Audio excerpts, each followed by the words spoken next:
America के बहनों और भाइयों,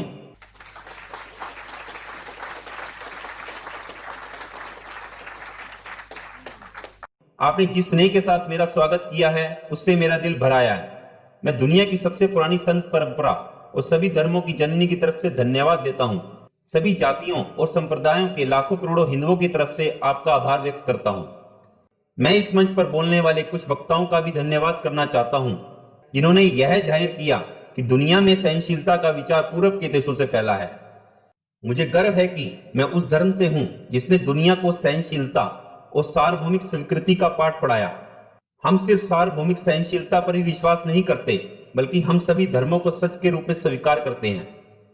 मुझे गर्व है कि मैं उस देश से हूं जिसने सभी धर्मों और सभी देशों के सताए गए लोगों को अपने यहाँ शरण दी। मुझे गर्व है कि हमने अपने दिल में इजराइल की वो पवित्र यादें संजो रखी हैं, जिनमें उनके धर्म स्थलों को रोमन हमलावरों ने तहस नहस कर दिया था और तब उन्होंने दक्षिण भारत में शरण ली। मुझे गर्व है कि मैं एक ऐसे धर्म से हूं जिसने पारसी धर्म के लोगों को शरण दी और लगातार अब भी उनकी मदद कर रहा है। मैं इस मौके पर वह श्लोक सुनाना चाहता हूं जो मैंने बचपन से याद किया और जिसे रोज करोड़ों लोग दोहराते हैं। जिस तरह अलग अलग जगहों से निकली नदियां अलग अलग रास्तों से होकर आखिरकार समुद्र में मिल जाती हैं, ठीक उसी तरह मनुष्य अपनी इच्छा से अलग अलग रास्ते चुनता है। ये रास्ते देखने में भले ही अलग अलग लगते हैं, लेकिन ये सब ईश्वर तक ही जाते हैं। मौजूदा सम्मेलन, जो कि आज तक की सबसे पवित्र सभाओं में से है, वह अपने आप में गीता में कहे गए इस उपदेश का प्रमाण है। जो भी मुझ तक आता है, चाहे कैसा भी हो, मैं उस तक पहुंचता हूं।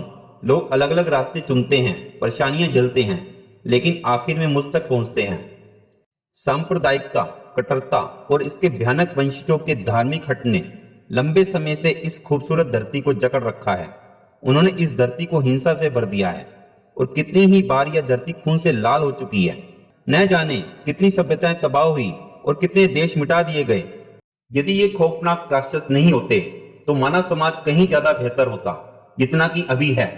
लेकिन उनका वक्त अब पूरा हो चुका है।